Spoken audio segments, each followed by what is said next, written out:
It's a snowy day. We're headed to the shop to finish getting everything in and organized. I doubt anybody's going to come in and buy anything, but it's a good day to get things done. We're still gonna shovel the sidewalks.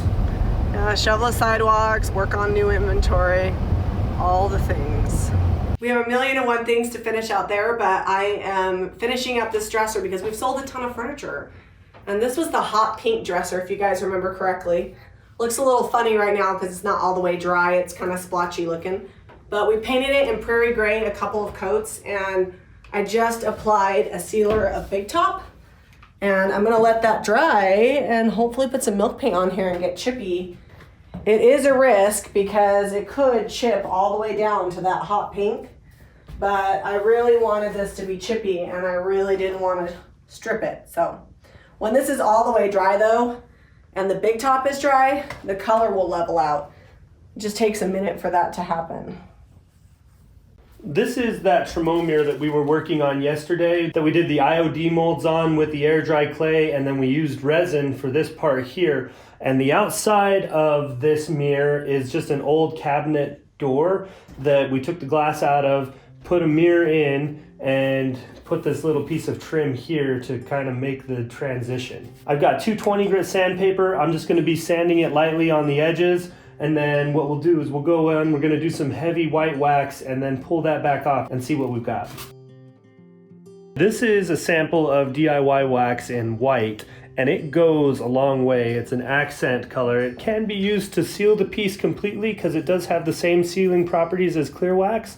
So I'm only going to do the white wax on here, and I'm gonna go pretty heavy. We'll wipe back what comes off, but it should be fun to see what this ends up looking like. Once we wipe the white wax off, we'll see what we have.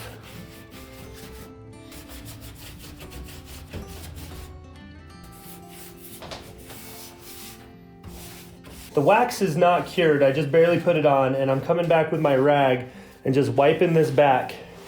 And what comes off, and what stays on will stay on. And if I have a spot that's too heavy, I can always use some clear wax if I don't like the way it looks, and use the clear wax to pull it back off. Or if too much comes off and you don't like the way it's looking, you can always come back with more white wax and add where you feel like it needs it.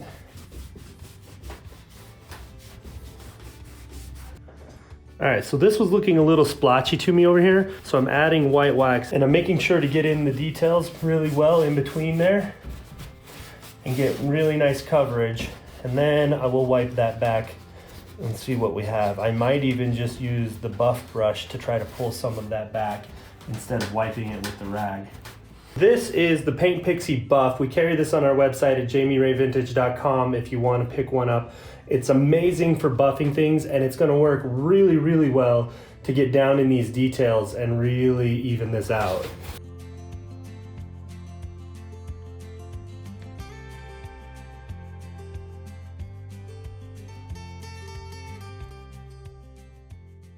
Now it's time to get this paint off the mirror. We prefer to do it like this instead of taping off, because inevitably anytime I tape off I still get paint on the mirror window that I'm using.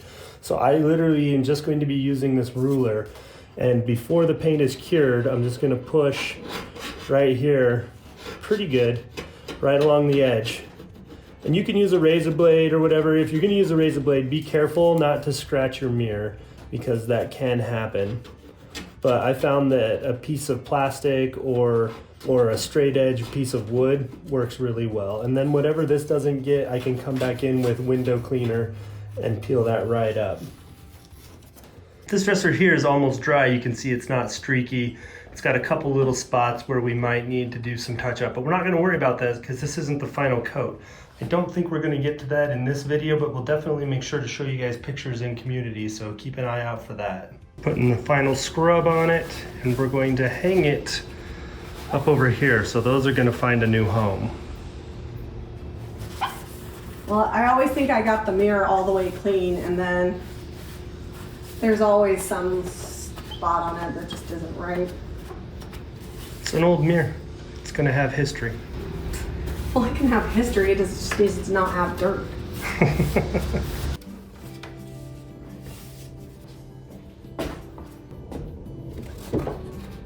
Oh, that looks good. I don't know if my nail will hold up. Yeah, you might need a screw. This is a heavy mirror. I think it's fine. I think it's good. I think it looks good. I think you need to maybe... It's a little low. No, it's good. I don't want it to be up super high. We need to put a little bit more wax, like right in there. Okay. Because you can kind of see that. But I'm kind of glad that we left the hinges because kind of it makes it look old, and you know, it makes it look like it came off of like a cabinet door or something. Yeah, agreed. Our first pallet has arrived. We got our first order on a pallet from Park Hill. There's about 30 boxes like this that are filled with other boxes of tiny little things that we found. Look at that, that's cool. Tell them what that is. So this is like a little chalkboard. You can write stuff on it. I don't know, I just thought they were cute. So we have pigs, and then I think we ordered like roosters and stuff. So my job is to take this large invoice that we got, and as we unload stuff, figure out how much we paid for it, how much we're gonna sell it for, and then get everything tagged and on the floor. Yay! Yay! Alright, so Jean and Jami are in the office going through stuff. You might hear Jean occasionally. It's like Christmas for her. She's getting so excited every time she opens a box. She's loving all the stuff. But I'm back here in the hall because we have ran out of room in there, just unboxing things like these huge corbels that we got. Look at these. How cool are those? Those are huge. Look how cute that is. I'm gonna put an IOD transfer on it. This I want. One of these might be coming home with me. I don't even use. You just love it so much. I you don't even use bar soap. Well, we do in the shower, but right. I want it now. I could put my little Hey Pixie soap on it.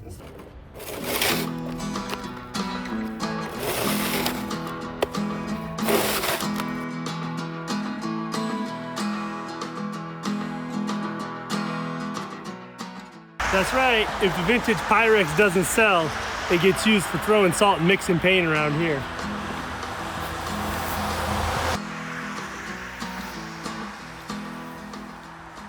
So this is our entryway that we've got going on right now. I like to mix in the things that we've found wholesale along with our thrifted finds and the antiques to create a look that doesn't look like shoppy. I don't know.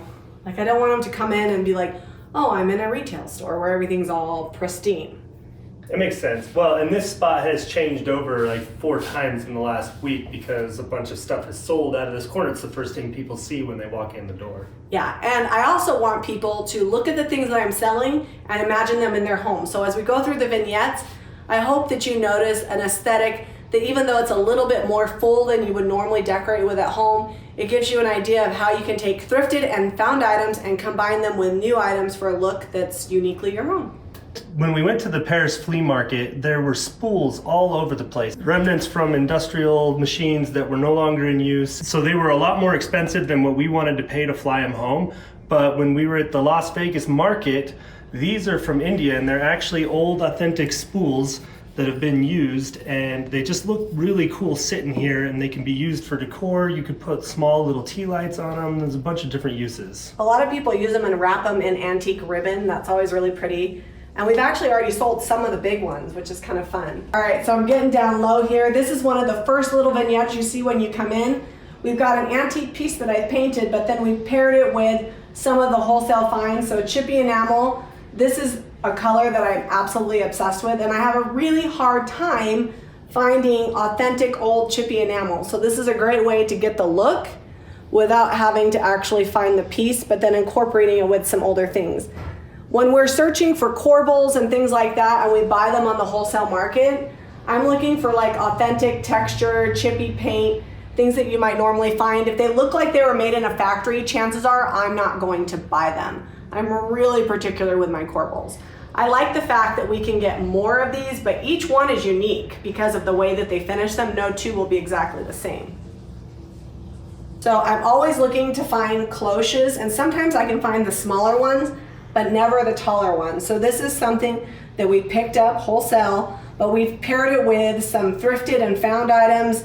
This is that metal cake plate that Zeb and I did a few weeks ago. If you guys saw the live, it's painted in Sweet Pickins milk paint and hemp oil, so completely food safe, but we paired it with something new. So I feel like the overall theme is something old, something new, and then grouped together, but not so much that it looks like a mega mart.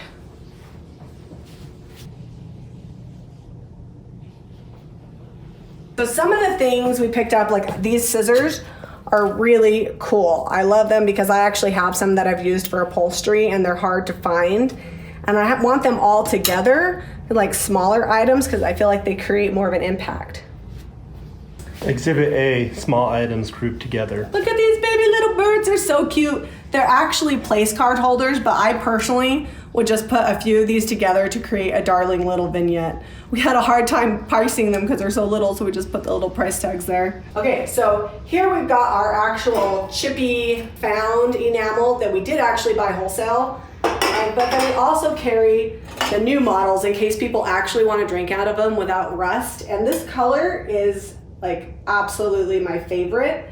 And this is a second favorite. I actually like the softer one. And we don't have this all together, but close enough that if somebody wants to buy this and the canisters, and it kind of has everything going on together. And then some of our authentic chippy paired with the new enamel, and then an old French bucket. Hopefully that gives you guys a better idea of how we're curating things and putting things together in the shop and what's selling and what isn't.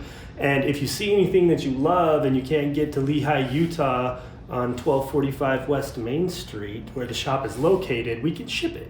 Yep, you just email lehishop@jamirayvintage.com.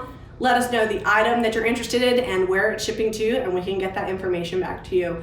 I hope this inspires you to not be afraid to mix in some newer things with some found items to create a look that's curated, not one that looks like aisle 12 at your favorite mega mart. Make sure you're hitting up JamiRayVintage.com for a great place to find DIY products to recreate your thrifted finds. Give us a thumbs up and subscribe to Jami Ray Vintage for more DIY.